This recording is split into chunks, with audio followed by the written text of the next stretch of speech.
Al respecto de lo que vendría a ser el examen físico del aparato respiratorio, tenemos que ver qué cosa. Primero, yo en sus apuntes le dejé un repaso tanto anatómico como fisiológico del aparato respiratorio, pero lo que a mí más me interesa que ustedes se acuerden ahora es que el aparato respiratorio empieza desde la nariz hasta los pulmones. Y lo vamos a dividir en lo que vendría a ser una vía respiratoria superior y una vía respiratoria inferior.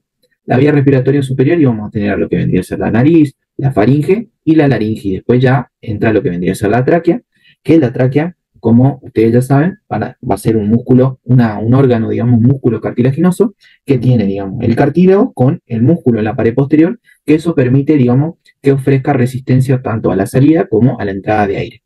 La tráquea, este órgano, digamos, que es músculo cartilaginoso, se divide acá en una estructura que se denomina carina. ¿A qué nivel? A nivel de T4. En algunos libros por ahí vas a encontrar que se encuentra a nivel de T5.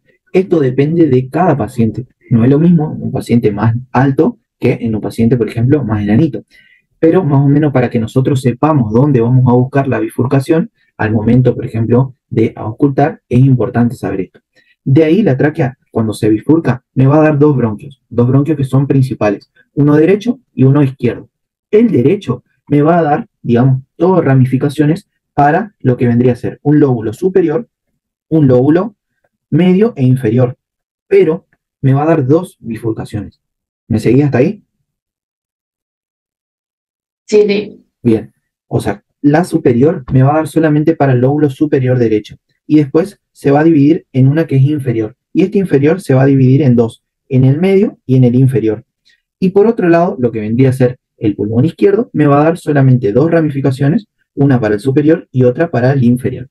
De ahí, lo que tenemos que saber siempre es la segmentación broncopulmonar, que lo vamos a ver después, tipo ahora en otra diapositiva. Otra cosa que tenemos que saber sí o sí es al respecto que nosotros en el aparato respiratorio tenemos como que dos funciones. Una función que es llevar el aire, o sea, vamos a tener vías que son de conducción, y después vamos a tener la otra función que es el intercambio gaseoso, o sea, hacer la hematosis. Entonces, nosotros tenemos que saber que desde la tráquea, o sea, desde arriba, desde la vía aérea superior, de la nariz, la laringe, nosotros vamos a llevar el aire todo por los bronquios, de ahí va a ir a los bronquiolos y va a llegar, digamos, toda esa vía de conducción hasta lo que vendrían a ser los bronquiolos terminales. Una vez que llegamos a los bronquiolos terminales, ahí recién empiezan a existir, digamos, unas estructuras que son los bronquiolos respiratorios, los conductos alveolares y los sacos alveolares, que me van a ir llevando hacia lo que vendría a ser la unidad funcional, que es el alveolo propiamente dicho. Estas estructuras, desde el bronquiolo respiratorio, son las encargadas de hacer la hematosis, o sea, las encargadas de entregarle a lo que vendría a ser la parte superior el dióxido de carbono y recibir el oxígeno que venía desde arriba. Entonces, todo eso nosotros tenemos que entender primero antes de ir a lo que vendría a ser examinar un tórax. Cuando nosotros estemos frente a un paciente, nosotros tenemos que, primero, obviamente, ver que esté cómodo y pedirle que se saque la remera. En el caso, por ejemplo, de las mujeres, por ahí siempre tenemos que respetar más el pudor, porque los hombres son un poco menos pudorosos. Pero nosotros tenemos que siempre ponernos en, digamos, la posición de que si nosotros nos salteamos, por ejemplo, no le pedimos que se saque bien la remera, o no le pedimos que se saque, por ejemplo, el corpiño, nosotros podemos omitir cosas que nos pueden llevar, digamos, a omitir una patología y que ese paciente después, digamos, por ejemplo, padezca algo más grave o ovite, digamos, o sea, se muere. Entonces, es muy importante al momento de que ustedes vayan al hospital el día de mañana que practiquen y se saquen esa vergüenza con la gente. Entonces, nosotros una vez que miremos un tórax desnudo, nosotros tenemos que saber que vamos a tener que verlo de manera anterior, o sea, vamos a tener tres, digamos, como que tres paredes, una pared anterior, una pared posterior y después lo que vendría a ser la parte lateral del tórax. Entonces, vamos a tener líneas tanto verticales como horizontales que me van a permitir, digamos, localizarme topográficamente dentro de un tórax. Porque no es lo mismo que yo te diga o te escriba en una historia clínica que el paciente tiene, por ejemplo, aumento de las vibraciones vocales en el hemitórax derecho, a que yo te diga, por ejemplo, bueno, el paciente tiene aumento de las vibraciones vocales en la región mamaria derecha a nivel, digamos, externo. Es, digamos, más detallado. Entonces, para eso a mí me sirve conocer la topografía del tórax. Situándonos en lo que vendría a ser la parte anterior del tórax, yo voy a tener diferentes líneas. Dentro de las que son verticales, vamos a ver que, por ejemplo, esta que yo dibujo acá es la línea medio esternal, porque pasa por el medio del esternón. Después voy a tener estas dos líneas, que van a ser las líneas vertebrales, las líneas externales, perdón, que son las que pasan, digamos, por la línea del esternón, digamos, hacia los lados. Y después tengo esta línea que está acá, que es la línea paraesternal. Después voy a tener otra línea, que si yo me sitúo, digamos, anatómicamente, acá voy a tener lo que vendría a ser la clavícula. Y esta línea vertical va a pasar por el medio de la clavícula. Entonces se denomina línea medio clavicular. Y por último, voy a tener acá, al final de la clavícula, y dando inicio a lo que vendría a ser la axila, a la línea axilar anterior. Después voy a tener líneas horizontales. Primero voy a tener la línea clavicular, o sea que pasa por toda la clavícula. Después la línea tercera costal, que pasa, digamos, por lo que vendría a ser la tercera costilla. Y por último, en la parte anterior, voy a tener lo que vendría a ser la línea sexta costal. Esto me va a delimitar ¿qué cosa? Me va a delimitar diferentes regiones. Por ejemplo, si yo veo acá, yo tengo delimitado por la línea clavicular y lo que vendría a ser el trapecio, una zona que se llama supraclavicular. Y por debajo de la clavícula tengo una zona que se denomina infraclavicular. Sin embargo, por ejemplo, desde lo que vendría a ser la línea tercera costal hasta la sexta costal, delimitada por la línea external y por la línea axilar anterior, tengo la zona, por ejemplo, mamaria. ¿Se entiende para qué nos sirve esto? Sí, Súper. Ahora vamos a situarnos en lo que vendría a ser la cara posterior. La cara posterior, vamos a acordarnos siempre que nosotros tenemos lo que vendría a ser acá la escápula. La escápula nos va a servir, así como nos servía el esternón y la clavícula, para ubicarnos dentro de la cara posterior, al igual que las vértebras. Dentro de las líneas verticales, yo voy a tener, por ejemplo, esta línea que pasa por el medio de la vértebra, que es la línea vertebral. Después voy a tener otra línea que pasa, digamos, a los lados, que es la línea paravertebral, o sea, voy a tener dos líneas paravertebrales. Después, supongamos que esta es mi escápula, voy a tener una línea que no está dibujada ahí, por favor pongan en su apunte, que es la línea ¿cómo es? Paraescapular o medio escapular, lo mismo. Y después tengo lo que vendría a ser la línea axilar posterior, que me va a delimitar tanto la axilar anterior como la axilar posterior, lo que vendría a ser la cara lateral, que ahora vamos a ver, la cara lateral del tórax. Y después tengo lo que vendrían a ser las líneas horizontales. Dentro de las líneas horizontales yo voy a tener, por ejemplo, una línea que pasa por la espina de la escápula. Si recordamos cómo era la estructura anatómica de la escápula, voy a tener la línea que se denomina escápulo-espinal. Después voy a tener, por ejemplo, una línea que es infraescapular. ¿Por qué? Porque acá yo voy a tener lo que vendría a ser el ángulo inferior de la escápula. Y por último, tengo esta última línea, que es la línea que coincide con lo que vendría a ser la duodécima dorsal. ¿Estamos? Y ahí, digamos, se me delimitan diferentes regiones, que son, por ejemplo, lo que vendría a ser la zona supraescapular, porque está por arriba de la escápula, la zona infraescapular, que yo puedo, digamos, delimitarla a través de la línea paravertebral en una zona interna y en otra externa. Y por último, tengo lo que vendría a ser, por ejemplo, una región que es esta, que es la escápulo vertebral, porque está por debajo. ¿Me siguen hasta ahí? sí, perfecto. Buenísimo. Entonces, ¿qué es lo que tenemos que mirar después? La cara lateral del tórax.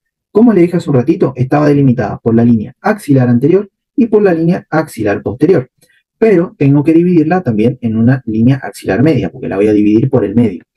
Y también, esas son las líneas verticales, la voy a dividir por lo que vendría a ser la sexta costal, que digamos ya la vimos hace un ratito, y por la duodécima dorsal. Entonces, esas dos líneas me van a delimitar a lo que vendría a ser la axila en una región axilar anterior, axilar posterior, y que puedo delimitarla en superior e inferior.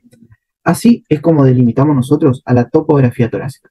Esto, la verdad, en el examen no se les pregunta así. No les van a decir, bueno, describime la región anterior del tórax. No existe. Pero es importante que ustedes lo sepan porque al momento de hablar, por ejemplo, una radiografía cuando estén en quinto año, les van a pedir que, digamos, si se sitúen en dónde están y dónde lo van a delimitar. O sea, por ejemplo, no es lo mismo, como les hablé hace un ratito, si yo tengo, por ejemplo, acá una neumonía, o sea, tengo acá un bloque neumónico, yo voy a decir que, por ejemplo, el bloque neumónico está localizado en lo que vendría a ser la región mamaria, por ejemplo, derecha, y cuando otro médico la lea, se va a poder ubicar directamente y va a poder buscar todas las alteraciones ahí. No va a tener que tomarse todo el trabajo de buscar en todo el tórax porque yo escribí mal o porque yo no sé describir. Entonces, para eso me sirve la topografía torácica. Después, ¿qué otra cosa yo tengo que saber para mirar bien el tórax y para poder describirlo? Las referencias anatómicas. Estas referencias anatómicas, yo les voy a pedir por ahí que ustedes se vayan, digamos, tocando o que vayan buscando al momento de practicar en su casa. Por ejemplo, nosotros vamos a tener algo que se denomina el ángulo de Lewis. El ángulo de Lewis, si ustedes se tocan, por ejemplo, acá abajo, fíjense donde yo les voy a dibujar, este es el ángulo, el manubrio external. Por acá abajo, si ustedes se tocan, ustedes van a encontrar como una protrusión, digamos, como algo que se levanta. Eso que se levanta así es el ángulo de Lewis. Es la articulación entre lo que vendría a ser el esternón y la segunda costilla. Eso a mí me va a servir como reparo anatómico, porque a partir de ahí yo voy a poder contar las costillas, que ahora les voy a explicar cómo se hace. Este es el primer reparo anatómico que sí o sí tienen que acordarse siempre, porque la doctora Ortiz pregunta cómo contar las costillas. Después, otro reparo anatómico es la mamilla, digamos, o sea, lo que vendría a ser el pezón en el hombre, porque en el hombre, principalmente en el hombre delgado, se encuentra a nivel del cuarto espacio intercostal.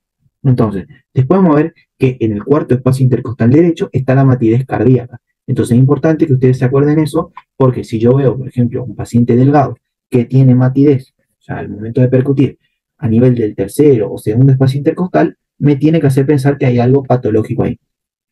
Otra cosa que tenemos que saber es que el ángulo superior de la escápula, acá a nivel posterior, está a nivel de lo que vendría a ser la segunda vértebra torácica. Al igual que lo que vendría a ser la espina de la escápula, está a nivel de lo que vendría a ser la séptima vértebra torácica. Muy importante.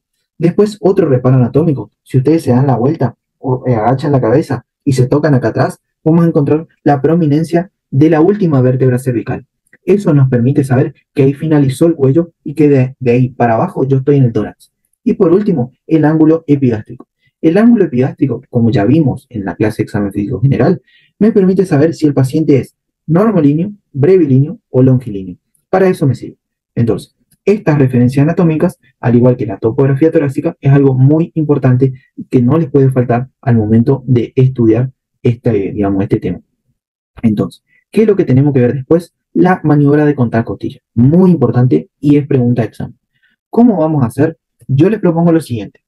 Busquen su ángulo de Lewis, como hablábamos un ratito, y de ahí váyanse hacia el costado. Si ustedes se van hacia el costado, van a encontrar a la segunda costilla.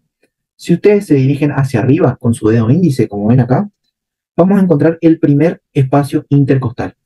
Y si se van para abajo, digamos con el otro dedo, con el dedo medio, vamos a encontrar el segundo espacio intercostal. Entonces, una vez que ustedes se sitúen ahí, lo que van a hacer es colocar el dedo índice en el segundo espacio intercostal y el dedo medio lo van a colocar en el tercero. Y así vamos contando todos los espacios intercostales en el paciente. Mi recomendación es que, por ejemplo, lo hagan varias veces en ustedes para ver, digamos, cómo se palpa el espacio intercostal. Es muy importante porque no es lo mismo yo apoyar mi estetoscopio, por ejemplo, donde está la costilla, que donde está el espacio intercostal, porque voy a escuchar mejor, al igual que percutir. Si yo percuto en la costilla está mal. Entonces, lo que tengo que saber, digamos, y que me van a preguntar, ya sea, por ejemplo, en el oral o después más adelante, me van a preguntar, por ejemplo, bueno, hacer el examen físico o qué es lo que voy a ver, por ejemplo, en un paciente con neumonía.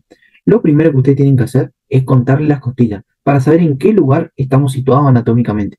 Porque si, por ejemplo, nosotros estamos ocultando y no sabemos a dónde, cuando nosotros le digamos al paciente, al médico, por ejemplo, a ocultos sibilancias a nivel del segundo espacio intercostal, o les pregunte a dónde y ustedes no sepan, ahí estamos en el horno. Esta maniobra es pregunta de examen. O sea, les preguntan, ¿cómo contamos las costillas, por ejemplo? ¿O cómo se realiza la maniobra de contar costillas? Ustedes tienen que decirlo así como yo les dije recién. Buscamos el ángulo de Lewis, de ahí nos vamos hacia un lado o hacia el otro, hacia la derecha o hacia la izquierda, y ahí estamos sobre la segunda costilla. Para arriba estamos a nivel del primer espacio intercostal y para abajo estamos en el segundo. De ahí, si vamos bajando, vamos a ir encontrando todos los espacios intercostales. Ahora vamos a hablar de manera rápida, porque digamos esto no se pregunta tanto ahora en semiología, pero sí en medicina interna, es al respecto de la segmentación broncopulmonar. ¿Por qué les digo esto? Porque es muy importante que nosotros sepamos, digamos, primero las partes del pulmón, porque tenemos que saber todas las patologías que puede haber y dónde las podemos encontrar, Y después porque al momento de hacer el examen físico, yo no puedo decir, bueno, tiene un derrame pleural o tiene una condensación en el pulmón derecho. Porque recuerden que todos los lóbulos funcionan, digamos, de manera individual. Todos cumplen sus funciones, pero si uno está patológico, todos los otros tratan de ayudarle, digamos, para que, digamos, aunque esté patológico, mi cuerpo no sienta esa patología o trate de, digamos, repercutir lo menos posible.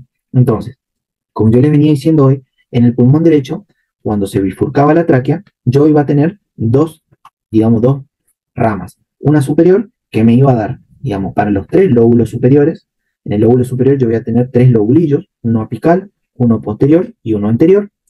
Y después lo que vendría a ser la rama medial, esta se va a dividir en dos.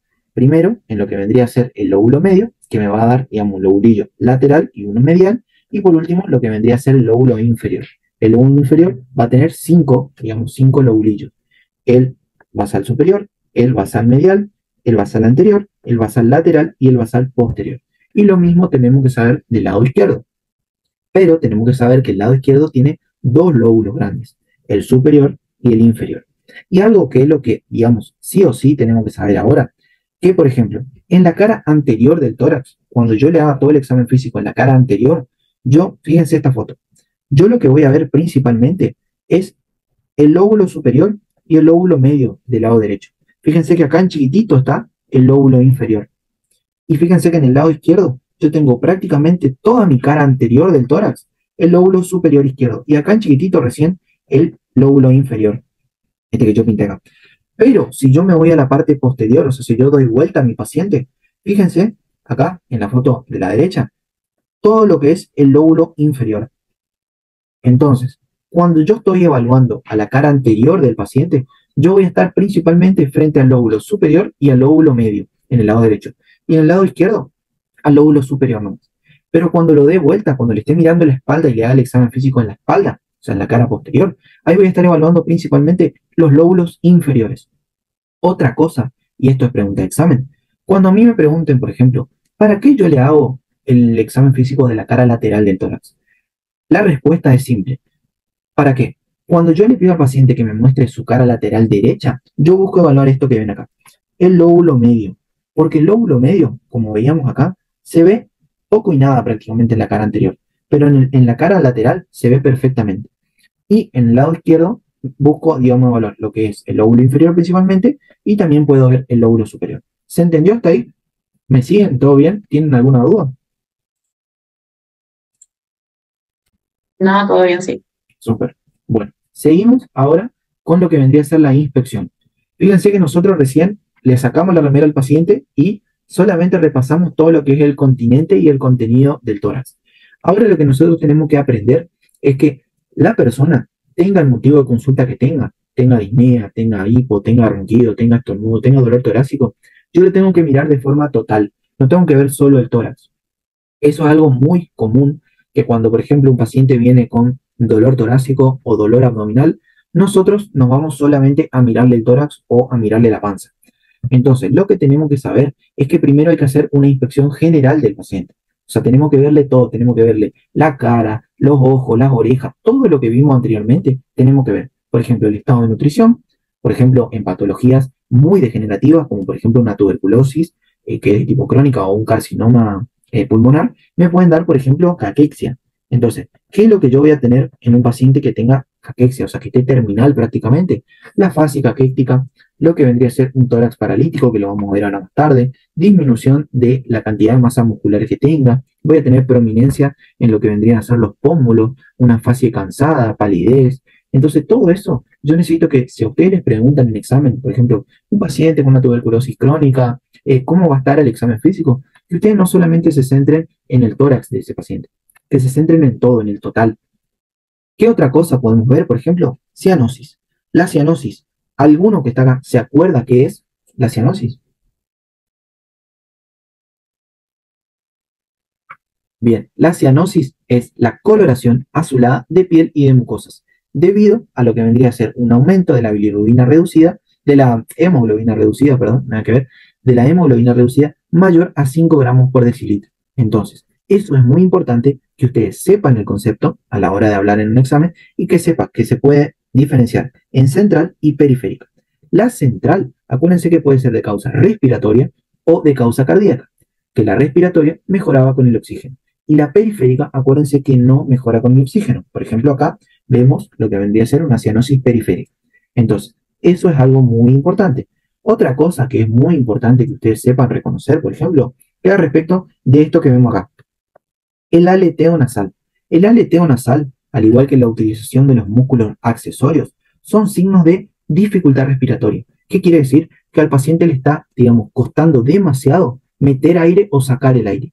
Puede ser, por ejemplo, porque está en insuficiencia respiratoria, puede ser, por ejemplo, porque tiene una neumonía muy extensa, una telectasia, un derrame pulmonar, un derrame pleural, un neumotórax, de todo puede tener, y eso es muy importante porque es un signo de alarma.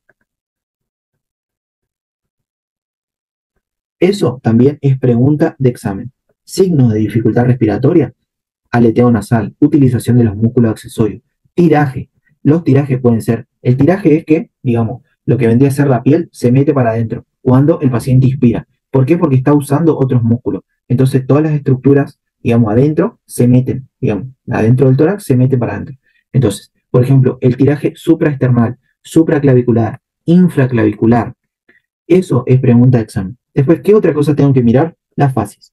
Dentro de las fases, yo voy a tener un montón, todas las que ya vimos, pero de la respiratorio, del aparato respiratorio, yo voy a tener, por ejemplo, la fase en un paciente con tuberculosis. Principalmente me voy a dar cuenta o voy a sospechar cuando tenga ya caquexia, por ejemplo, porque si no voy a sospechar recién de una tuberculosis cuando el paciente tiene tos crónica, y ahí le voy a hacer los exámenes necesarios.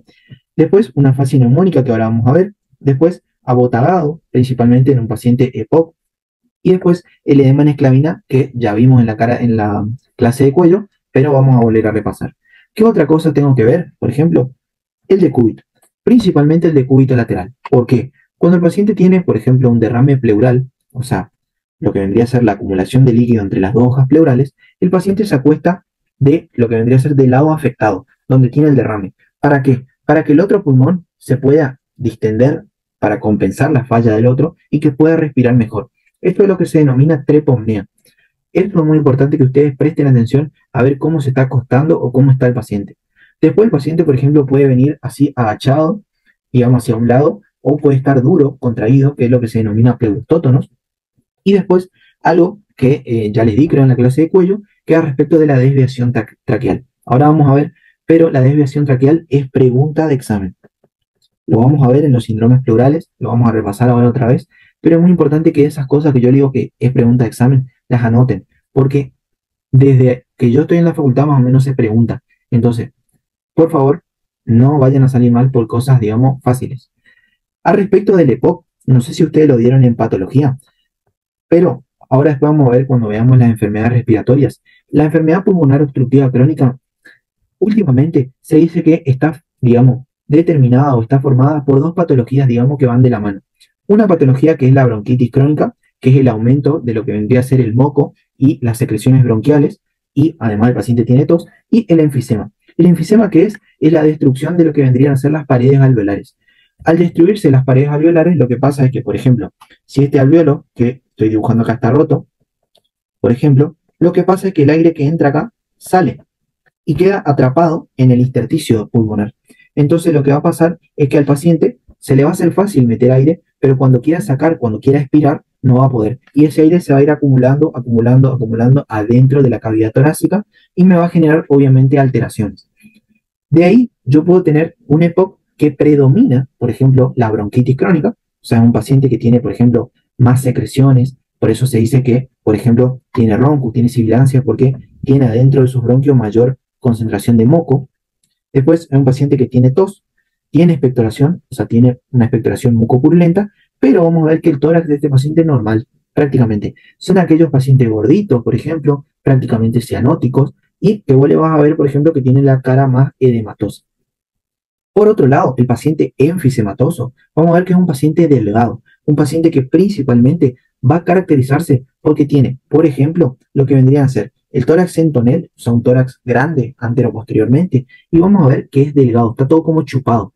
¿Y esto es por qué? Porque como yo les dije, como el aire queda atrapado dentro del intersticio pulmonar, genera que él tenga que hacer más fuerza para sacar el aire. Entonces, como él tiene que hacer más fuerza, tiene mayor trabajo muscular. Ese mayor trabajo muscular genera que él, a lo largo del tiempo, tenga una pérdida de la masa muscular. Entonces, al tener la pérdida de la masa muscular esa, genera que él sea delgadito, que tenga la cara más chupada, que sea más, digamos, colorado. Entonces, esa diferencia entre los dos también es muy importante porque es pregunta de examen. Lo que podemos ver, digamos, por ahí, es que el bronquítico crónico se presenta, por ejemplo, entre los 40 y los 45 años, y el soplador rosado se presenta ya en las últimas etapas de la vida, por ejemplo. Después, ambos pueden tener, por ejemplo, insuficiencia respiratoria. Uno va a tener lo que se denomina cor pulmonar, que es la hipertensión pulmonar más la insuficiencia cardíaca derecha. Uno lo va a tener antes, por ejemplo, el bronquítico crónico, y otro lo va a tener más adelante. Y después, por ejemplo, en lo que vendría a ser el bronquítico crónico, yo tengo poliglobulia, que es el aumento de los glóbulos rojos. Sin embargo, en el enfisematoso no, porque sigue entrando bien el aire. Por ahí en el bronquítico crónico le cuesta más porque disminuye lo que es el calibre de la vía respiratoria por la cantidad de moco que hay. Acá tenemos un dibujito, por ejemplo, del enfisematoso, como dije, más delgado, más colorado, digamos, tiene, por ejemplo, el tórax en tonel, y acá tenemos lo que vendría a ser un bronquítico crónico. Eso es muy importante porque ustedes van a tener que reconocer el día de mañana, digamos, el predominio entre un paciente y otro. Después las otras fases, como les había dicho, tenemos la fase de tuberculosis, principalmente un paciente caquéptico, ya en los últimos estadios de la vida vamos a ver esto, que es porque baja el panículo adiposo, entonces permite resaltar lo que es el arco cigomático, las órbitas. Después tenemos que ver la fase neumónica. Esta fase es pregunta de examen.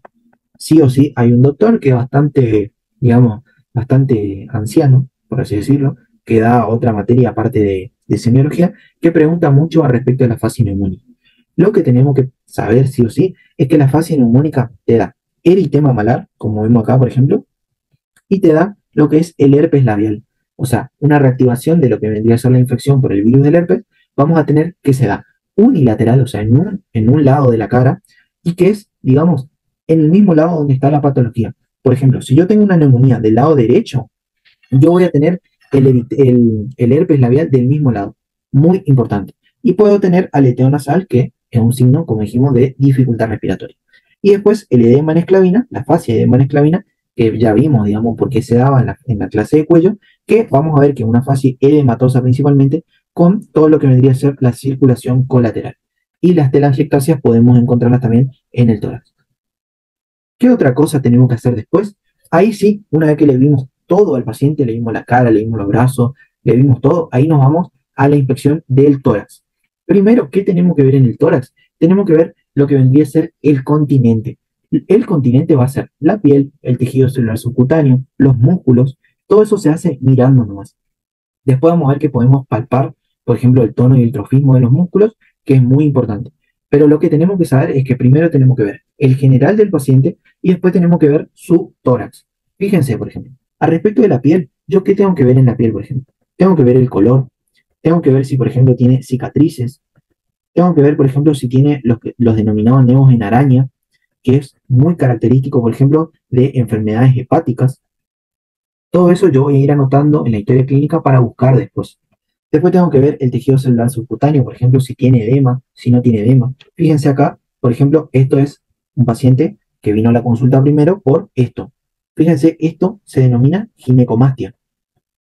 La ginecomastia es, digamos, lo que vendría a ser la formación o crecimiento de la glándula mamaria en el hombre, que no debería ser. Es diferente a lo que se denomina la gigantomastia, que es el aumento de lo que vendría a ser la mama, pero en la mujer, que en la mujer sí es normal la formación de las glándulas mamarias, un buen desarrollo. Esto me puede hacer pensar, por ejemplo, en alteraciones endócrinas que desarrollen en un hombre la ginecomastia. Después, ¿qué es lo que tengo que ver? El músculo. En el músculo yo voy a ver que cuando yo le miro puedo ver si, por ejemplo, hay un buen estado de semicontracción, puedo ver si hay un aumento o una disminución de la masa muscular, tanto para la edad como para lo que vendría a ser el hábito del paciente. De ahí, recién, yo voy a ver, digamos, el tórax, digamos, en su máximo esplendor. ¿Cómo voy a evaluar el tórax? Lo voy a evaluar de dos formas. De manera estática, o sea, al tórax en qué forma tiene, por ejemplo, que es, digamos, quieto, y después voy a evaluar la parte dinámica, o sea, cómo respira, cuánto es la amplitud, o sea, digamos, si se distiende mucho, si se distiende poco. Entonces, lo que vendría a ser el tórax estático, yo tengo que ver qué forma tiene el tórax, principalmente. ¿Cómo lo hacía? Lo hago a través del ángulo de Charpy. Dijimos longilíneo, normolíneo y brevilíneo. Sí o sí, pregunta el examen. No hay que olvidarse de esto. Puedo tener patologías tanto bilateral, por ejemplo, que haya una reducción o una alteración en ambos hemitórax, o por ejemplo, en uno solo. Muy importante también mirar. Después, ¿qué otra cosa tengo que ver? Las alteraciones más frecuentes en los tipos de tórax. Yo puedo tener, por ejemplo, un crecimiento antero-posterior del tórax, que es lo que se denomina el tórax centronel o el tórax enfisematoso.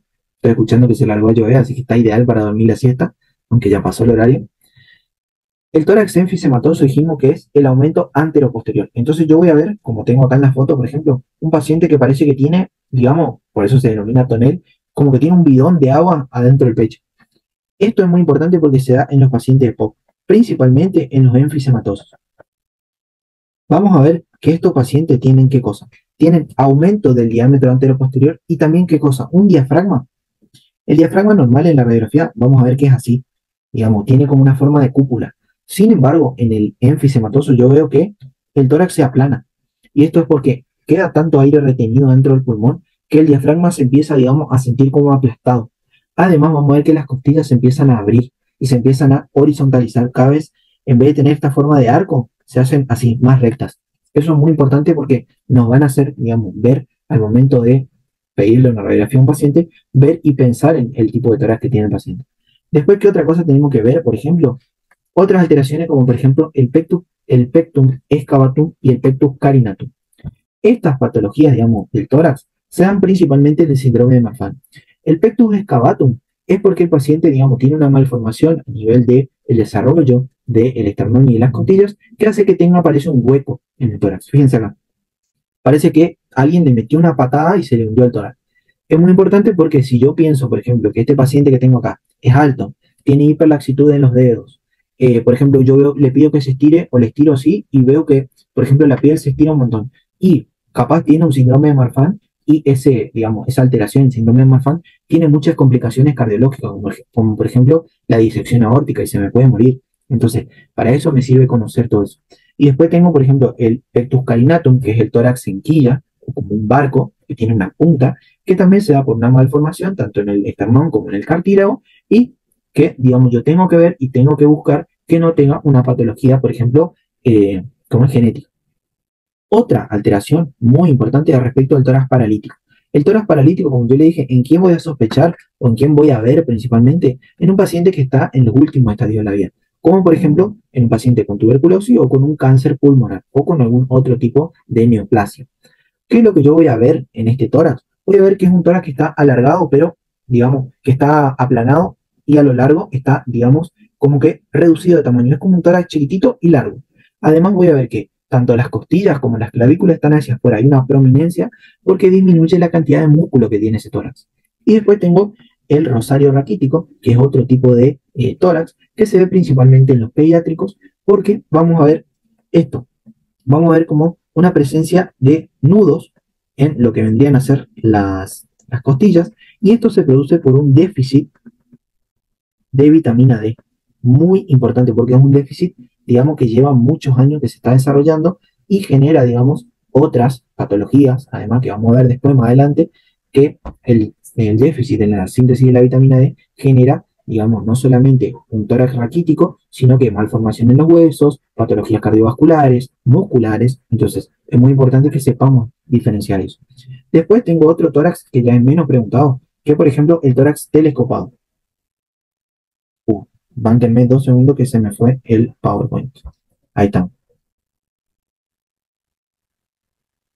Muy bien. Seguimos. Otro tipo de tórax que vamos a ver es el tórax telescopado. El tórax telescopado se da en esta enfermedad, que es la enfermedad de Paget, una enfermedad reumatológica o endocrina también se puede decir, que la vamos a ver más adelante, pero se caracteriza porque el paciente tiene, por ejemplo, un tórax que es cortito. Yo voy a ver que el tórax es chiquitito y, por ejemplo, las piernas son largas. Y además tiene una malformación en las piernas que forman como un arco. Muy poco preguntado, prácticamente, digamos, no les digo que no lo estudien, pero es muy raro que les pregunten en el oral. Lo que sí por ahí les pueden preguntar es al respecto de una malformación en lo que vendría a ser la columna vertebral. La columna tiene dos curvaturas que son anatómicamente normales. La cifosis, que es, digamos, la curvatura anteroposterior, y la escoliosis. Pero esto puede estar, digamos, exacerbado. Vamos a ver que yo puedo tener, por ejemplo, una curvatura que es senil, o sea, a lo largo de los años. Si ustedes, por ejemplo, ven a su abuelo o a su abuela, van a ver que son todo encorvaditos, pero eso es normal, digamos, debido a la degeneración ósea y a la edad, digamos, la curvatura de la columna se va, digamos, haciendo cada vez más prominente. Pero no es lo mismo ver eso que vemos ahí que ver, por ejemplo, esto.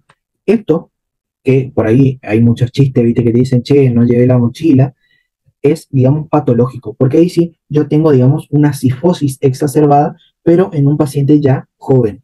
También muy importante que veamos eso porque puede traer, por ejemplo, alteraciones a nivel respiratorio. Por ejemplo, que el pulmón se distienda menos y genere, por ejemplo, una insuficiencia respiratoria, que genere una disnea. Entonces, otra cosa que podemos encontrar es la curvatura lateral, o sea, lo que vendría a ser una escoliosis. Si yo, por ejemplo, tengo una escoliosis, digamos, leve, por ahí no me genera nada. Pero si yo tengo, por ejemplo, fíjense, una curvatura muy prominente de mi columna, fíjense que esto ya es exacerbado. ¿Cómo va a estar mi pulmón de un lado y mi pulmón del otro? Este pulmón que yo veo acá va a estar sufriendo porque va a estar apretado. Entonces me va a generar disnea. Entonces lo que yo tengo que hacer como médico es ver eso. Por ejemplo, el paciente puede venir o no puede venir por disnea. Pero si yo lo veo, le tengo que pedir una radiografía y tengo que derivar a un traumatólogo para que le rectifique la columna y solucionar los problemas futuros.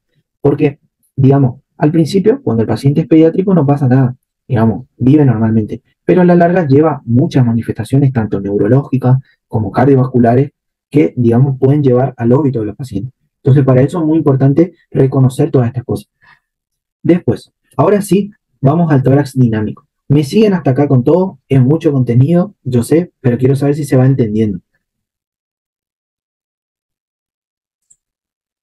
Súper, buenísimo. Al respecto del tórax dinámico, nosotros lo que tenemos que entender es que nosotros tenemos que mirar el tipo respiratorio del paciente, la frecuencia respiratoria, la amplitud respiratoria y el ritmo respiratorio. Yo sé que esto por ahí ya lo vieron en la clase de motivo de consulta del aparato respiratorio, pero con respecto al tipo respiratorio tenemos que saber si el paciente es, por ejemplo, un adulto hombre, tenemos que saber que lo normal es que tenga una respiración de tipo costal, costo abdominal, perdón. Sin embargo, una mujer tiene una respiración costal superior, o sea, una mujer respira acá arriba. En cambio, el niño, por ejemplo, tiene una respiración abdominal. Porque los niños, algo que ustedes van a ver más adelante, nosotros cuando vamos creciendo desaprendemos a respirar. O sea, el pediátrico respira bien, porque lo ideal es que cuando nosotros respiramos, el diafragma baje y genere, digamos, la insuflación pulmonar. Si yo hago esto, por ejemplo, estoy respirando mal, porque mi pulmón no está, digamos, expandiéndose lo necesario. Otra alteración que puede tener, por ejemplo, un pediátrico o un adulto, es que, por ejemplo, si se rompió una costilla, si tiene una inflamación de la pleura o si tiene un neumotórax, va a cambiar el tipo respiratorio. Entonces, si, por ejemplo, viene un hombre que tiene, a un hombre adulto que tiene una respiración costo abdominal con una respiración superficial y encima costal superior, y tiene, por ejemplo, antecedente que empezó con tos, con expectoración, y tengo que pensar que está con alguna neumonía, por ejemplo, que está con algún derrame pleural, que no permite que él expanda o que realice, digamos, su respiración normal. Después tengo que saber la frecuencia respiratoria normal. En los adultos, lo normal es que la respiración vaya de 12 a 24 respiraciones por minuto. En algunos lugares van a ver que está de 12 a 20, en algunos lugares está de 18 a 28. Lo importante es que nosotros tengamos como consenso que está entre este valor. Si a ustedes en clase, por ejemplo, le dijeron que es de 12 a 20, digan en el examen de 12 a 20. No importa por ahí que en el Argente o en el COSIO esté diferente. Si a ustedes, el jefe de cátedra o jefa de cátedra le dijo que de 12 a 20, o de 12 a 24, o de 12 a 28, ustedes digan como les dicen en clase. Después, esto es en adultos. Después vamos a tener en recién nacidos y después vamos a tener en lo que vendrían a ser los niños. En los recién nacidos, la frecuencia respiratoria es entre 30 a 50 respiraciones por minuto. Y en los niños va de 20 a 30. Sí o sí estos valores normales tienen que saber. Después, cuando está mayor, por ejemplo, a 24 respiraciones por minuto en el adulto, hablamos de taquipnea. Y cuando está menos de 12, hablamos de una bradipnea. Y después, otra cosa que podemos tener como motivo de consulta o como, digamos, resultado del examen físico es alteraciones al momento de ver o que el paciente sienta que tiene una alteración en su amplitud respiratoria. Vemos, por ejemplo, que el paciente respira muy superficialmente y eso es lo que se denomina, por ejemplo, una hipopnea. Y si encima, por ejemplo, vemos que está respirando así como Bob Esponja, o sea, de forma, digamos, rápida y encima de forma cortita, hablamos de lo que vendría a ser una polipnea, que es la respiración superficial. Después, otra cosa que tenemos que ver, por ejemplo, y tenemos que preguntarle al paciente si, por ejemplo, respira mejor sentado, acostado, algo que ya vieron en la clase de motivo de consulta. No me quiero alargar mucho en eso, por eso no le desarrollo todo. Y después tenemos que ver el ritmo respiratorio, que también lo vieron en la clase de motivo de consulta. Tenemos que ver si no tiene respiraciones características, como por ejemplo la respiración de Cheyne-Stokes, la respiración de Biot, la respiración de Kuhn-Maul, muy importante. ¿Algunos se acuerdan, por ejemplo, por qué se producía la respiración de Cheyne-Stokes?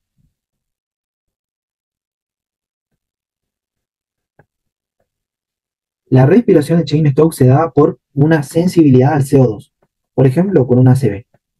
O otra muy preguntada, que es la respiración de Kuhn-Maul, que no es lo mismo que el signo de Kuhn-Maul. La respiración de Kuhn-Maul se da por acidosis. Muy importante también que se acuerden las causas. Yo sé que el doctor Cristian ya les dio ya eso y como él les dijo que era muy importante. Después otra cosa que tengo que mirar en el tórax dinámico, o después de que, digamos, examino todo, son los signos de dificultad respiratoria y otra anormalidad, por ejemplo, en los dedos. Yo puedo encontrar lo que se denomina acropaquia. La acropaquia, ya les dije por qué se producía. La acropaquia es un signo muy frecuente, después les voy a mandar un casito clínico para que vean, pero es algo que se ve muchísimo y principalmente se ve en los pacientes de POC. Entonces, acuérdense de mirarle los dedos, de mirarle las uñas, de mirarle la piel. ¿Cómo me puedo dar cuenta, por ejemplo, que el paciente fuma y él me está diciendo que no fuma? Yo le voy a ver manchas, por ejemplo, en los dedos, manchas, digamos, ¿cómo es? De quemado, porque cuando se va cortando el cigarrillo, el que fuma no lo tira. Cada vez, digamos, el cigarrillo se va cortando más, más y más, y se le van quemando lo que vendrían a ser la piel de los dedos. Al igual que voy a ver manchas en las uñas. Después, terminamos con inspección. Ahora recién vamos a entrar en lo que es la palpación. Es muy largo, muy, digamos, por ahí de aprender en un solo día, pero es muy importante que sepamos que todo esto es pregunta de examen. Todo lo que vemos en esta clase es pregunta de examen, sí o sí. La palpación, vamos a ver que así como teníamos una inspección general y después íbamos a lo particular, vamos a tener que palpar primero todo lo que vendría a ser la superficie del paciente. ¿Para qué? Para buscar, por ejemplo, aumento de la sensibilidad, aumento de la temperatura, si tengo, por ejemplo, enfisema subcutáneo, si tengo, por ejemplo, la presencia de frémitos o de roce pleural, todo eso yo voy a ir, digamos, palpando en esta maniobra que vemos acá a la derecha, que es la maniobra de mano de escultor. Algo que les voy a contar ya, que se tienen que grabar hoy y para mañana, al momento de describir una maniobra, ustedes tienen que acordarse siempre lo siguiente.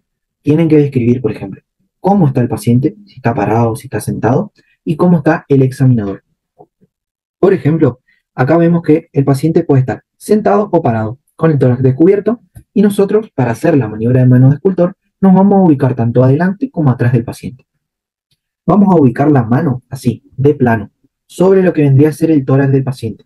Y vamos a hacer movimientos para buscar por todo el tórax aumento o disminución de la sensibilidad, aumento o disminución de la temperatura. Puedo ver, por ejemplo, el enfisema subcutáneo, que voy a sentir como, digamos que estoy, digamos, en presencia de aire por debajo de la piel, o sea, voy a escuchar como un... Después puedo palpar, por ejemplo, el roce pleural, o sea, voy a sentir como que hay dos hojas que se están, digamos, rozando. Todo eso a través de la maniobra de mano de escultor. Esta maniobra también me sirve para qué? Para ver y para ganarme la confianza del paciente. Si yo, por ejemplo, le pido que se saque la remera y de una le empiezo, digamos, a apretar y si encima le está con dolor, él no me va, digamos, a dejar que yo le palpe mucho, principalmente en aquellos pacientes más chicos, por ejemplo, 16, 15 años, 14. Y después van a ver que hay pacientes que son, digamos, muy reacios a que ustedes le hagan el examen físico, entonces ustedes tienen que tratar de ganarse la confianza a través de estas maniobras. Al igual que cuando ustedes le cuentan, por ejemplo, las respiraciones en la frecuencia respiratoria, pálpenle, tranquilos, háblenle, por ejemplo, y después cuando él se calla, ahí se hacen los boludos y empiezan a contar lo que vendría a ser la frecuencia respiratoria. Una vez que nosotros le hicimos la palpación general, tanto en anterior como posterior como lateral, ahí recién vamos a hacer lo que se denomina la palpación del tono y del trofismo. El tono es el estado de semicontracción de los músculos. O sea, digamos, si ustedes se tocan así con el dedo, ustedes van a ver que tienen digamos, una determinada contracción muscular, o sea, una determinada dureza. En un paciente, por ejemplo, ya más gordito, van a ver que eso está disminuido. Al igual que en un paciente, por ejemplo, que hace mucho ejercicio, van a ver que está más duro. Y si, por ejemplo, nosotros pinzamos con el dedo índice y el dedo medio, la piel, podemos ver cómo está ese tejido celular subcutáneo. Si hay edema, si no hay edema, si hay, por ejemplo, aire, vamos a escuchar también el enfisema subcutáneo. Es muy importante que ustedes evalúen eso tanto en el tórax como, por ejemplo, en el cuello, como ya vimos en la clase de cuello. Después, ¿qué otra cosa vamos a palpar antes de ir a lo que vendría a ser en la parte respiratoria? Los ganglios. Con respecto a los ganglios, esto prácticamente no se pregunta, pero es importante que conozcamos los diferentes grupos musculares que van a estar, los grupos ganglionares que van a estar en la axila. Vamos a tener, por ejemplo, acá en A, el grupo ganglionar central, porque vamos a ver que está en el medio de la axila. Después voy a ver acá donde está la B, que es el grupo axilar externo de los ganglios. Después tengo, por ejemplo, a nivel acá, bien en lo que vendría a ser el, el borde del pectoral, yo voy a ver lo que se denomina el grupo pectoral de los ganglios. Después, acá en la D, voy a ver el grupo clavicular o infraclavicular. Y por último, acá donde está la E, voy a encontrar el grupo subescapular. ¿Cómo yo palpo los ganglios? Y eso es algo que por ahí no les enseñan y después van al hospital y yo les veo que agarran así, por ejemplo, y no van a palpar nada. Los ganglios se palpan, a ver si se ve, se palpan así, como haciendo un caminito con lo que vendría a ser los dedos índice y medio. Lo que nosotros tenemos que palpar de los ganglios es si hay un aumento del tamaño o si hay aumento de la temperatura o si, por ejemplo, se mueven o no se mueven. Y yo voy a ver que los puedo palpar, como le dije, supraclavicularmente, infraclavicularmente, vamos a ver por acá, acá vemos infraclavicular. Después tengo que palpar lo que vendría a ser la del grupo pectoral. Y acá, fíjense que vemos dos diferentes maniobras. Una donde la paciente tiene hacia arriba su brazo y otra donde lo tiene colgando. ¿Esto por qué se hace? Cuando yo le pido a la paciente que levante su brazo, yo estoy tensando el músculo pectoral y ahí lo que hago es evidenciar algunas tumoraciones. Sin embargo, cuando ella tiene pendiente así el miembro, yo lo que hago es relajar el pectoral y permitirme, por ejemplo, meterme un poco más hacia atrás del pectoral y palpar los grupos ganglionares.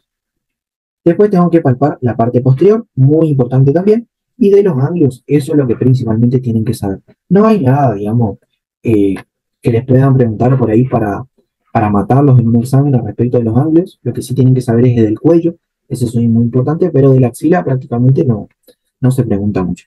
Al respecto de la palpación de la tráquea, ya vimos la maniobra de Lagey y de Kerbein en lo que vendría a ser el examen físico del cuello, pero lo que yo sí o sí necesito que ustedes sepan es cuáles son las desviaciones de la tráquea.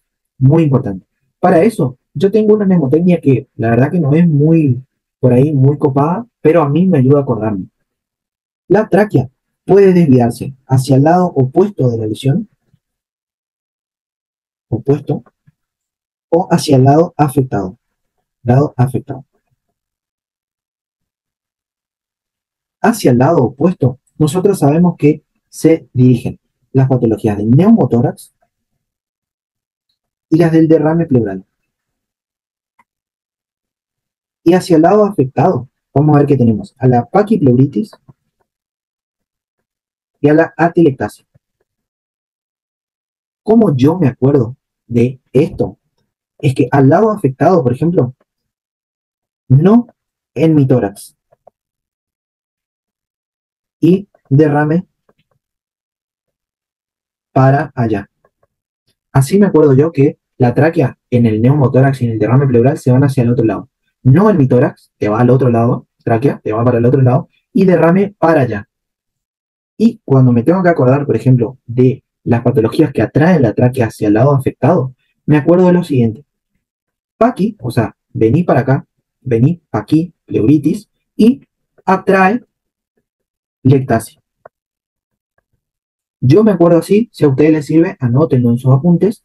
Acuérdense, hacia el lado opuesto de la lesión, no en mi tórax y derrame para allá, te va para el otro lado. Para el lado afectado, o sea, las que atraen la tráquea, acuérdense, atrae lectasia y paquipleuritis. Algunos me dijeron que no les sirve, otros me dijeron que se acuerdan en el momento del examen, así que por las dudas yo les voy pasando estas, digamos, estas mnemotecnias. Después tengo otras más copadas, pero hay algunas que no son muy útiles. Después tenemos que hacer otra maniobra. ¿Qué es la maniobra? de la elasticidad torácica. La elasticidad torácica se realiza de la siguiente forma. Le vamos a pedir al paciente que levante los brazos hacia adelante o que los tenga colgados, pero está descrito que, digamos, haga hacia arriba. Y yo lo que voy a hacer como examinador es, con las manos de plano, tanto la mano derecha como la mano izquierda, las voy a situar en un hemitórax. Por ejemplo, acá la sitúo en el lado derecho, tanto anterior como posterior. Y lo que voy a hacer es hacer unas leves depresiones hacia adentro para ver qué cosa, para ver qué tan elástico está ese pulmón.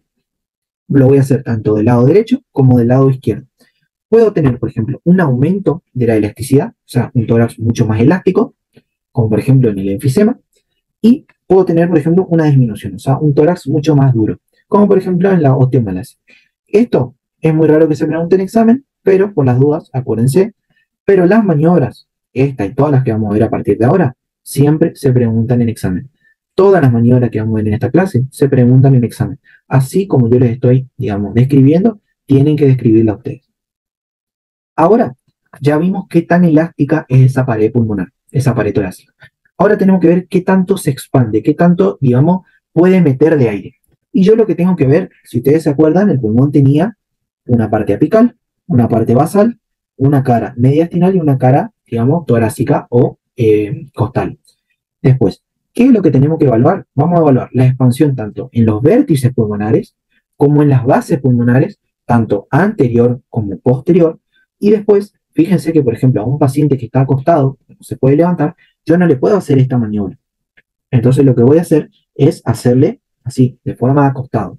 Cada una de estas maniobras es pregunta de examen. Y a veces es pregunta de examen, digamos, vos, Giovanna, por ejemplo, entras y a vos te pide expansión de vértices. Y viene otro y, por ejemplo, te dice, bueno, háblame de la expansión de base anterior. Entonces, cada una tienen que saber, digamos, describirla bien. Vamos a hablar, por ejemplo, de esta, la expansión de vértices. En la expansión de vértices, el paciente puede estar tanto sentado como parado y el examinador se va a ubicar por atrás del paciente. Va a colocar lo que vendría a ser los dedos pulgares a nivel de la primera vértebra torácica. Acuérdense que acá teníamos la prominencia de C7, entonces por abajo yo coloco los pulgares. Después voy a descansar o voy a abrazar lo que vendrían a ser los trapecios y voy a tratar de ubicar a lo que, dependiendo de la longitud de tus dedos, lo voy a tratar de ubicar a la última parte de mis dedos en la zona infraclavicular. Una vez que yo estoy ahí ubicado, lo que voy a ver es lo siguiente. Ver cómo respira mi paciente normalmente, y ahí voy a ver que mis manos se separan, digamos, de forma simétrica, y después le voy a pedir que él inspire fuerte y que suelte. ¿Qué es lo que yo puedo encontrar? Por ejemplo, si es normal, yo voy a ver este movimiento, pero puedo encontrar, por ejemplo, que un lado nomás se mueva, un lado nomás se separe. ¿Qué quiere decir? Que este lado está patológico. Puede tener una condensación, puede tener...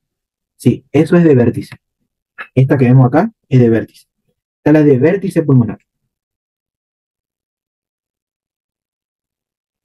Lo que yo puedo tener ahí es que, por ejemplo, un vértice pulmonar esté, por ejemplo, con una condensación, que esté con una neumonía, entonces ese vértice no se va a poder expandir. Después voy a tener, por ejemplo, estas dos maniobras que vemos acá, que son las maniobras de expansión de bases pulmonares. La expansión de bases pulmonares la voy a hacer tanto anterior como posterior. Y acá, por ejemplo, en la expansión de base anterior, hay algo que, digamos, a la jefa de cátedra no le gusta como está en el Baré Califano. Entonces, ¿cómo yo describo esta maniobra? Esta que vemos acá. ¿Me siguen hasta ahí? Tipo, ¿vamos bien con las maniobras? Sí, sí. Súper, bien.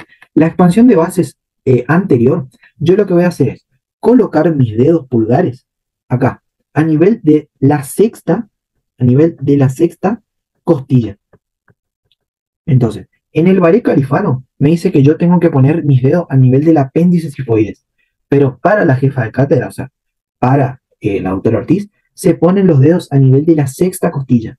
Entonces, para poner los dedos a nivel de la sexta costilla, yo lo que tengo que hacer es contar las costillas. Y de ahí va la pregunta, ¿cómo cuento las costillas? Una vez que yo hago eso, pongo mis dedos ahí, lo que hago es abrazar el tórax, como vemos acá, con todos mis dedos. ¿Y hasta dónde tengo que tratar de abrazar? Hasta acá, hasta la línea axilar media. Ahí, una vez que yo esté situado acá, en la línea axilar media y en la sexta costilla, ahí lo que yo hago es esperar que el paciente respire normal y después le pido que haga una inspiración profunda y una expiración. Lo mismo, puedo ver que el paciente inspire y expire bien, o puedo ver, por ejemplo, que un lado nomás se mueve. Puede indicarme una condensación, puede indicarme un derrame, puede indicarme un neumotórax. Después tengo que hacerle en la parte posterior. Y en la parte posterior, para eso me sirve el reparo anatómico que vi muy al principio. Yo voy a ubicar mi dedo pulgar a nivel de lo que vendría a ser el ángulo inferior de la escápula, o sea, a nivel de la séptima vértebra torácica. Cuento las vértebras o busco el ángulo inferior de la escápula y ahí pongo mi dedo. Una vez que pongo mi dedo, ahí, ambos, a nivel de la séptima torácica, abrazo otra vez todo lo que vendría a ser la parrilla y sitúo mis dedos tratando de alcanzar lo que vendría a ser la línea axilar media. Y ahí otra vez veo la respiración del paciente y pido una inspiración profunda y una expiración. También puedo ver un movimiento normal o lo que vendría a ser un movimiento de un lado, o sea, unilateral, y el otro estático. ¿Me siguieron hasta ahí? ¿Todo muy bien? Sí, sí. Súper. Y ahora tengo la otra maniobra, que es la maniobra, digamos, de expansión torácica infraclavicular. Estas maniobras así, como ven ustedes que yo le puse en el Power, así se les ponen en la ERA. Les ponen, por ejemplo, este dibujito del Barré Califano y dice decir qué maniobra es, o sea, escribir el nombre. O sea, acá yo pondría, por ejemplo, expansión infraclavicular del tórax y describir. Entonces, ¿yo cómo describo? El paciente en este caso va a estar en decúbito dorsal, con la cabeza, digamos, mirando hacia el frente y los brazos pendientes hacia los lados. El examinador, o sea, yo, va a ubicar su mano de plano, o sea, así, ¿en dónde? En la región infraclavicular. Acá yo voy a tener la clavícula. Entonces, por abajo de la clavícula, digamos acá, yo le voy a apoyar la mano y voy a ver cómo se separan ambas manos cuando el paciente respira. Yo lo que puedo hacer, por ejemplo, si veo un movimiento leve, como las otras, pedirle al paciente que inspire de forma profunda y que expire. Y ahí yo voy a ver, por ejemplo, esto. De los dos lados que se separa bien, ahí está todo ok, o de un lado nomás que se separa mi mano y la otra queda estática. Todas estas maniobras son pregunta de examen. Vuelvo a repetir, porque por ejemplo, 10 de los que están cursando con nosotros, a 9 le van a preguntar una maniobra de esta. Después de que hacemos todo esto, ahí vamos a hacer lo que se denomina la palpación de las vibraciones vocales. Las vibraciones vocales, ¿qué son? ¿Ustedes se acuerdan de la clase o no entendieron nada que son las vibraciones vocales?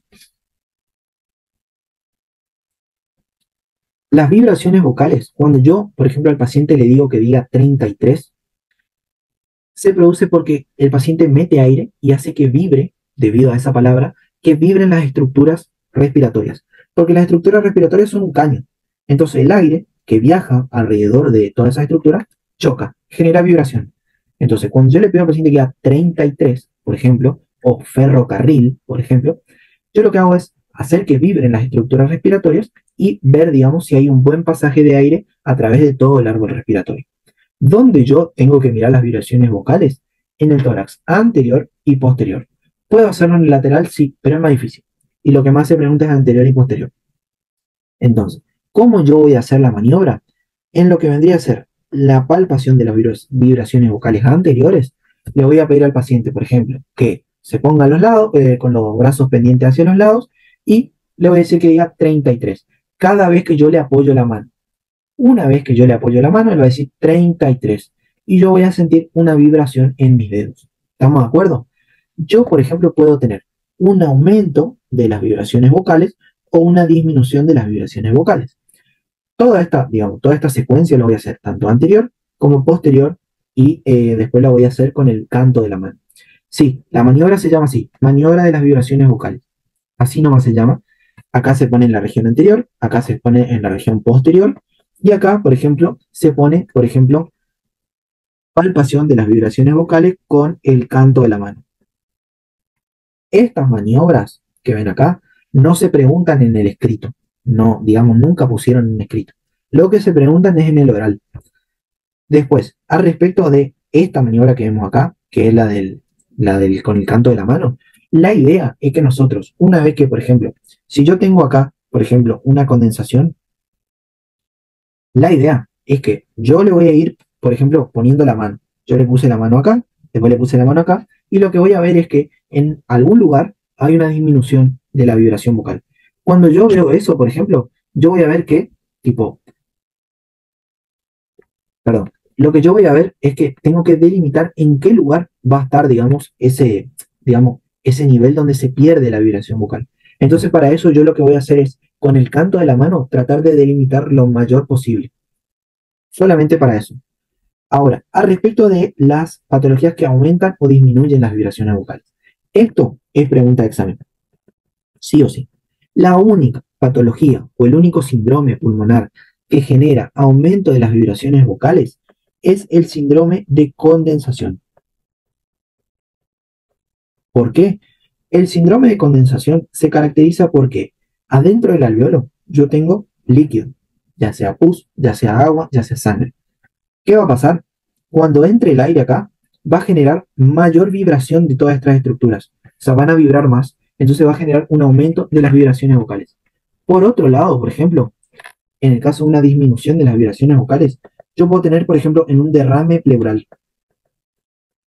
En el derrame pleural, por ejemplo, yo voy a tener líquido entre el pulmón y la pared torácica. Este es el pulmón y este es el tórax del paciente, este que vemos acá. Como hay líquido todo acá, cuando esto quiera vibrar, yo voy a tener líquido entre lo que vendría a ser una pared y la otra. Entonces va a haber una disminución y prácticamente abolición, o sea, no voy a sentir esa vibración. Otras patologías que disminuyen las vibraciones vocales, por ejemplo, son el neumotórax, son la obesidad, por ejemplo, y eso es pregunta de examen. Si no me equivoco, les dejé en el apunte, y si no, lo vamos a ver en cada patología en particular ahora cuando veamos los síndromes. Ahora vamos a la percusión. La percusión consiste en, digamos, valga la redundancia, percutir, o sea, como golpear lo que vendría a ser la caja torácica a través de una maniobra. La maniobra que vemos acá, que tampoco se pregunta en escrito, pero por ahí nos pueden preguntar en oral, es la maniobra dígito-digital, o también, que tiene un nombre propio, que es la maniobra dígito-digital de Gerhardt. No les preguntan por ahí con el nombre, pero por las dudas sépanlo. Se basa esta maniobra en qué? En que yo voy a tener un dedo, que es el dedo percutor, que es el que va a golpear, y un dedo plexímetro, que es el que va a estar apoyado en la superficie. ¿Cómo yo hago esta maniobra? Yo no voy a hacer esto, así. Yo lo que voy a hacer es movimiento con la muñeca. Esto queda duro. Yo lo que voy a hacer es esto. Entonces, ¿para qué me sirve esto? Porque, por ejemplo, si yo tengo una superficie medio inestable, si yo golpeo solo así, por ahí no retumba tanto como si tengo mi dedo plexímetro. Después hay otra maniobra, que es la maniobra que es directamente, digamos, contra las estructuras óseas, que es la maniobra de Auenbrugger, que no se pregunta tanto, que se usa más que nada en la columna vertebral. Porque como la columna es algo duro, yo al percutirle, digamos, a veces suena. Lo ideal cuando ustedes hagan la percusión es que ustedes tengan un orden. El orden que, digamos, el agente recomienda es primero percutir lo que serían los vértices pulmonares, o sea, delimitar los campos de Chronic, que ahora vamos a ver qué son, después percutir la parte anterior del tórax, después percutir la parte posterior del tórax, después recién hacer la excursión de bases pulmonares, que vamos a ver, no es lo mismo que la expansión, es excursión, o sea, es percutir hasta dónde llega la base pulmonar, después vamos a percutir la columna y después lo que vendría a ser la región lateral y axilar. Además, acá en lo que sería la región anterior, acuérdense siempre de percutir el esternón y la clavícula, que por ahí muchos se olvidan y a veces hay patologías que, digamos, me hacen ver que tengo, por ejemplo, ahí una alteración. ¿Qué es lo que yo voy a obtener al percutir? Voy a tener sonidos normales y sonidos, digamos, que después vamos a ver que son patológicos cuando digamos, se encuentran donde deberían estar los normales. Yo puedo encontrar sonoridad, que quiere decir que yo estoy percutiendo sobre un pulmón con aire. Si ustedes agarran, por ejemplo, y hacen percusión ahí, o yo, por ejemplo, pongo con un objeto que tiene aire adentro y yo le golpeo, yo ahí estoy escuchando sonoridad.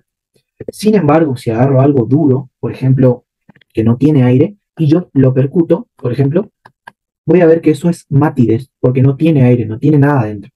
Y después voy a encontrar, por ejemplo, otro sonido que es el timpanismo. Que el timpanismo se produce porque yo dentro de una víscera hueca, ya sea el estómago o el intestino, tengo contenido aéreo, que lo voy a encontrar principalmente en una región que se denomina espacio de Traube, que después vamos a ver dónde está. Puedo encontrar otros sonidos que son, digamos, como superposición entre un sonido y otro, como por ejemplo la submatidez, que es un sonido que no es ni mate ni sonoro, que lo vamos a encontrar, por ejemplo, cuando empieza el hígado a nivel de lo que vendría a ser el hemicuerpo derecho. Y después puedo tener la hipersonoridad, que lo vamos a encontrar en pulmones que están con mucho aire, como por ejemplo un enfisema.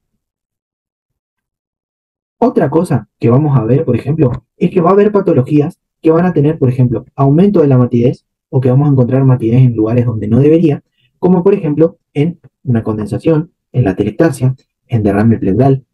Entonces, cuando ustedes encuentren, por ejemplo, vamos a ver que si ustedes agarran su tórax derecho y se empiezan a percutir, en tanto en el segundo, como tercero, como en el cuarto espacio intercostal, ustedes van a encontrar sonoridad. Pero si, por ejemplo, ustedes a un paciente le percuten en su tercer espacio intercostal derecho y encuentran matidez, eso puede ser una patología, puede ser una condensación, puede ser un derrame, puede ser, por ejemplo, una telectasia, si viene acompañado obviamente de, por ejemplo, disnea, dolor torácico, fiebre, sudoración. Entonces, eso es lo que tenemos que saber como normal para ver si hay o no alguna patología. Dentro de las maniobras, como les dije, esto tampoco es algo que se pregunte mucho en el escrito, pero sí en el oral. Como les dije, teníamos que percutir lo que vendría a ser primero los vértices, para determinar qué cosa, lo que se denominan los campos de Crohn. Estos campos de Crohn que vemos acá, es digamos lo que vendría a ser el ápice pulmonar. O sea, ahí yo estoy percutiendo el ápice pulmonar. El campo de Crohn digamos, se delimita porque acá termina el cuello, 2 centímetros más o menos por donde termina el cuello, empieza el campo de Crohn. Hasta, fíjense que esta es la clavícula, hasta lo que vendría a ser el tercio medio o el tercio externo de la clavícula. Acá yo voy a encontrar, si ustedes agarran, por ejemplo, y se percuten, ahí yo voy a tener sonoridad. Pero si yo me voy más acá, digamos, más hacia externo, yo voy a encontrar matidez. Es lo normal. Si yo, por ejemplo, cuando le percuto un campo de Crohn, tengo matidez, y esto viene acompañado, por ejemplo, de un síndrome de Klauber-Horner, tengo que pensar en un tumor, por ejemplo, de vértice pulmonar, que es el tumor de Pancoastodía, que después vamos a ver en la clase de síndrome mediastinales. ¿Qué otra cosa tengo que percutir? Fíjese, esta es la maniobra de los campos de Crohn. Tengo que percutir, por ejemplo, la clavícula, tengo que percutir, por ejemplo, el esternón, y después tengo que percutir el tórax. ¿Cómo se recomienda percutir, por ejemplo, el tórax? Se recomienda primero, ¿dónde voy a percutir? En los espacios intercostales. O sea, tengo que contar las costillas y ahí hacer la percusión. Lo que se recomienda es primero percutir todo un hemitórax y después percutir el otro. Y por último, hacer una comparativa. O sea, primero con el derecho, me voy al izquierdo, de ahí bajo, percuto en el izquierdo, de ahí me voy para este lado, percuto, bajo, percuto, me voy para el costado, bajo, percuto, así. Primero, una percusión, digamos, unilateral y después una percusión comparativa. ¿Qué otra cosa tengo que hacer después de la percusión? Tengo que irme a la parte posterior. En la parte posterior, como yo acá tengo la clavícula, que es, digamos, algo óseo, lo que yo tengo que pedirle al paciente, por ejemplo, para que se abran las clavículas, las escápulas, perdón, nada que ver clavícula, las escápulas, es pedirle que él cruce los dedos y que se vaya un poquito hacia adelante. Entonces ahí él me abre las escápulas y yo puedo percutir. Y lo mismo, hago una percusión unilateral en cada lado y después comparo. ¿Qué otra cosa tengo que hacer después? Que es una maniobra muy preguntada. Esta que está acá, y esta sí les pueden poner en el escrito, es la excursión de vasos pulmonares. La excursión de vasos pulmonares, acuérdense, yo estoy en percusión. En la percusión, yo hago excursión. ¿Cómo hago esto? Yo voy a ir percutiendo todo acá, percuto hasta abajo, y donde yo veo que desaparece la sonoridad, voy a quedarme quieto. Bueno, listo. Le voy a pedir al paciente que haga lo siguiente. Le voy a pedir que inspire con todo, que inspire, que llene su pulmón de aire y que espere. Ahí yo voy a percutir, y hasta donde yo, digamos, no sienta más sonoridad, voy a trazar una línea. Esta línea es en inspiración profunda. Yo le pedí que aguante, percutí, bueno, tracé una línea con alguna viroma. Ahora le voy a pedir que él saque todo el aire, que escupa todo el aire y que mantenga. Ahí voy a irme hacia arriba y a percutir, hasta que vuelva a no sentir más, hasta que vuelva a sentir sonoridad. Ahí voy a tener, ¿qué cosa? Otra línea que es la de expiración. Entre estas dos líneas que veo acá, el valor normal tiene que ser de 4 a 6 centímetros.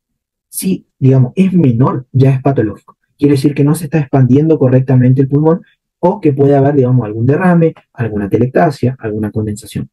¿Estamos de acuerdo? Y por último, vemos acá lo que vendría a ser la percusión de la columna.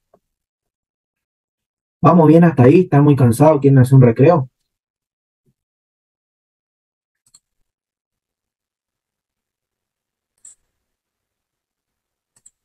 Bien, seguimos entonces.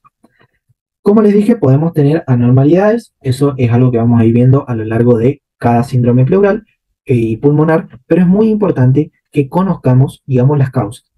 Como le dije, hipersonalidad, por ejemplo, lo voy a tener en neumotórax, en asma, en enfisema o en EPOC. ¿Por qué? Porque es un pulmón que está con mucho aire.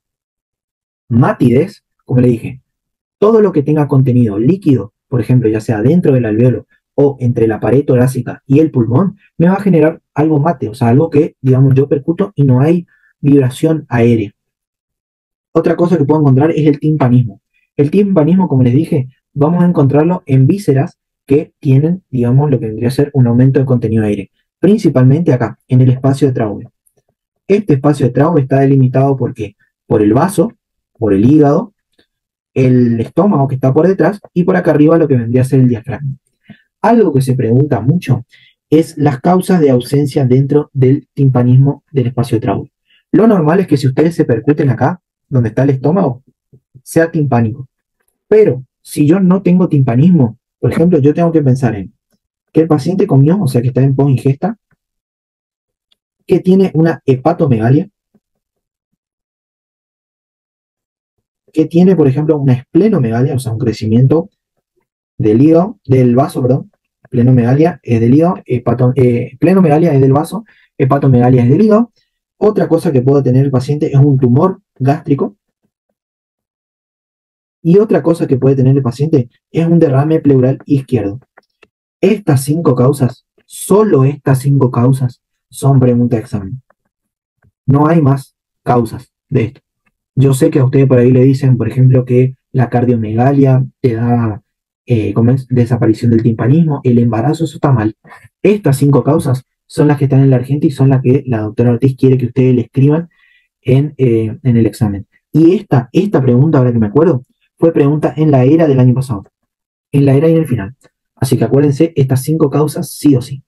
Después, ¿qué otra cosa puedo encontrar? Lo que vendría a ser una ausencia en la matidez hepática. Si ustedes se siguen percutiendo el lado derecho, a nivel del quinto espacio intercostal derecho, en la línea medio clavicular, ustedes van a encontrar algo que se denomina la submatidez, que es una, digamos, una superposición entre la sonoridad y la aparición del hígado. O sea, más o menos acá. Pero después, si ustedes van un poquito más abajo, en esta zona que yo le estoy pintando acá, acá van a tener algo que se denomina submatidez. Esa submatidez es, digamos, siempre tiene que estar. Si yo tengo, por ejemplo, ahí, donde yo les dibujé, si yo tengo ahí, por ejemplo, timpanismo, esto se denomina signo de Joubert positivo. El signo de Joubert se produce cuando una víscera hueca, ya sea el estómago o el intestino, se perfora y libera aire. Y el aire se acumula acá, abajo del diafragma. Y lo vamos a ver en la radiografía y lo vamos a percutir. Cuando lo percutimos y sentimos el timpanismo ahí, es signo de Joubert positivo. Pregunta de examen, sí o sí. Ahora, ya terminamos ya chicos, es al respecto de la auscultación. La auscultación obviamente lo hacemos con el estetoscopio, con el Littmann, que todos queremos cuando empezamos medicina. Es lo mismo cualquier estetoscopio, pues se van a dar cuenta a lo largo de los años, pero digamos, lo hacemos con eso. Ahora lo hacemos con eso. La auscultación lo tenemos que hacer en un ambiente tranquilo, con el paciente obviamente dándonos su confianza, totalmente en privacidad, porque el paciente puede tener mucho pudor. Tiene que ser un lugar silencioso y con una temperatura más o menos agradable, porque vamos a ver que el paciente se puede incomodar o puede tener frío y no va a decir que, digamos, se quiere ir. El paciente, como dije, puede estar tanto sentado como de pie o acostado, dependiendo de la situación patológica o no que tenga. Y tenemos que ocultar siempre la cara anterior, posterior y lateral. ¿Por qué la parte lateral? Porque en la parte lateral yo iba a ocultar lo que vendría a ser el lóbulo medio en el pulmón derecho. ¿Estamos hasta ahí? Muy bien. La ocultación, yo voy a ver que yo voy a ocultar tanto lo que vendría a ser la respiración del paciente como la, digamos, lo que vendría a ser la voz. Yo le voy a pedir al paciente que vuelva a decir 33 y también le voy a ocultar. Ahora, primero voy a ocultar la respiración. La respiración, yo le voy a pedir al paciente que respire con la boca. O sea, le voy a pedir que haga... Y voy a tener, digamos, la aparición normal de 3 sonidos. Como vemos acá, yo voy a apoyar mi estetoscopio acá, en lo que vendría a ser el cuello del paciente, y voy a encontrar lo que se denomina la respiración bronquial. Después puedo apoyar en todo lo que vendría a ser el pulmón, que es lo que yo veo así como rayadito, y ahí voy a encontrar lo que se denomina el murmullo vesicular.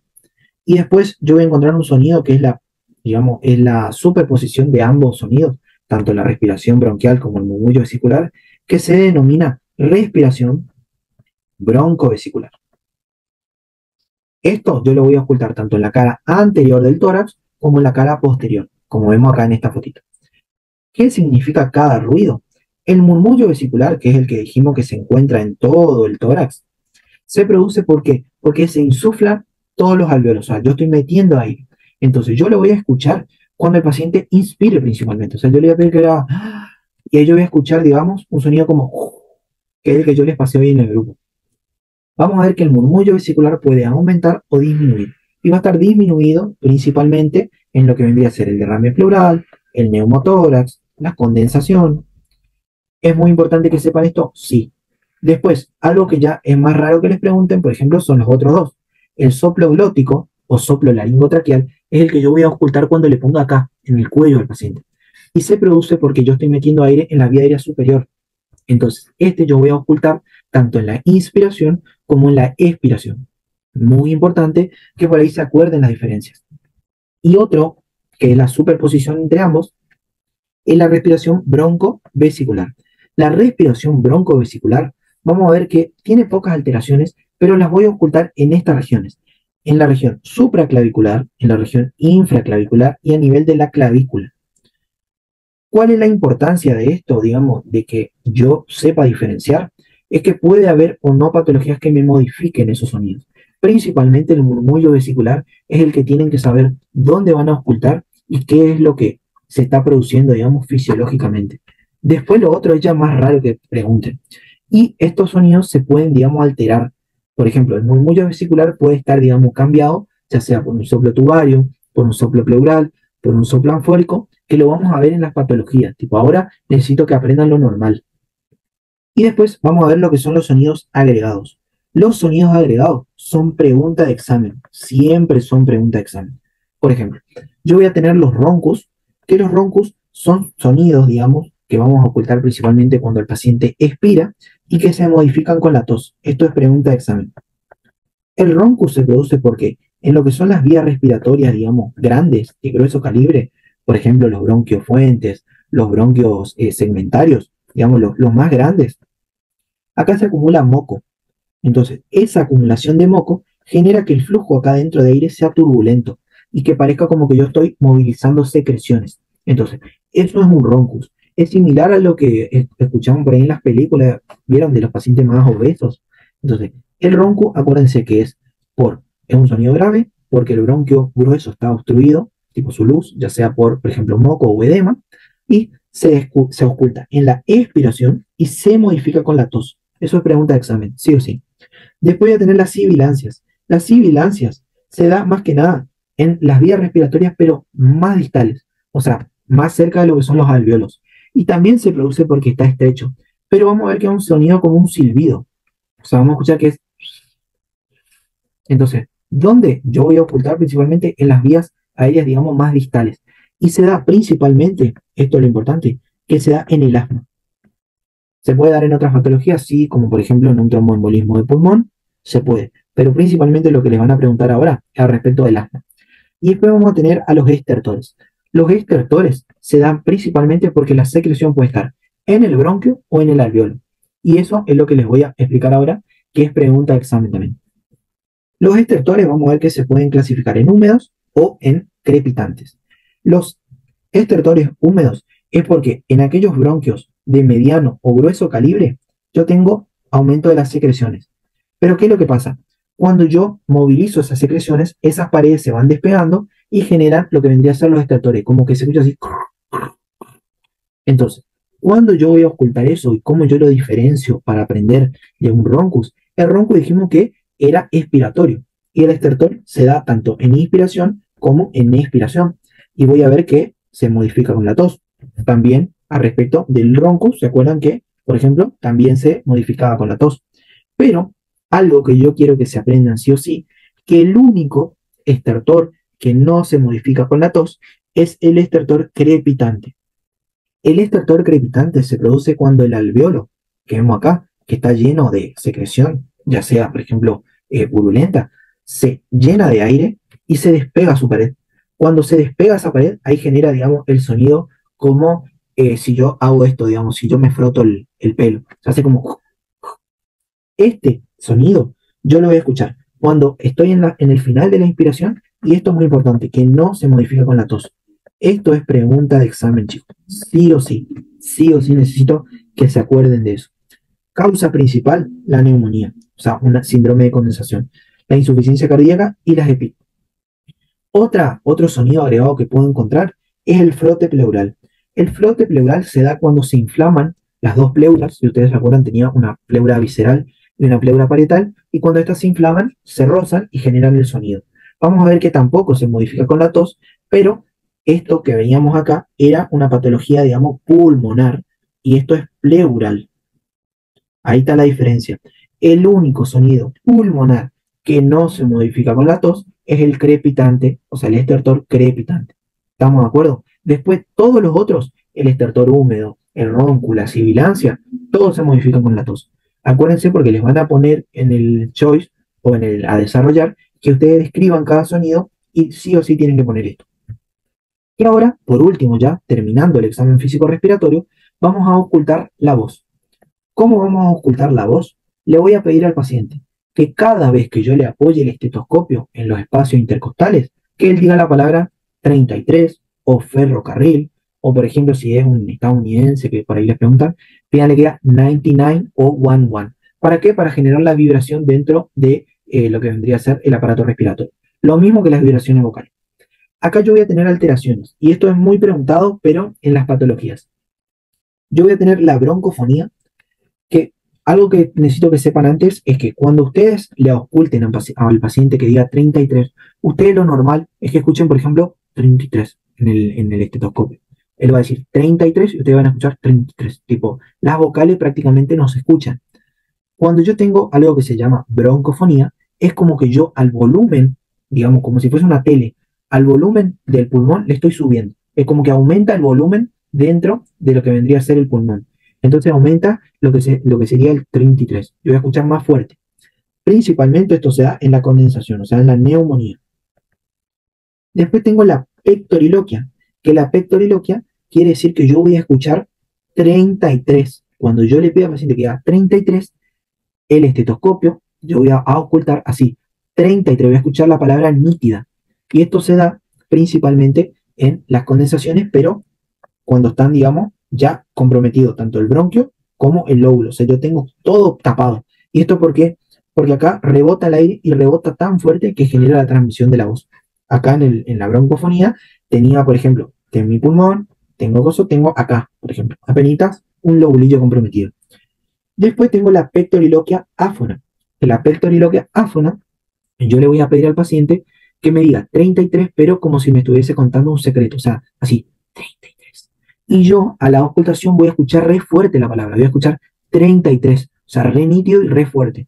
A eso se denomina pectoriloquia áfona.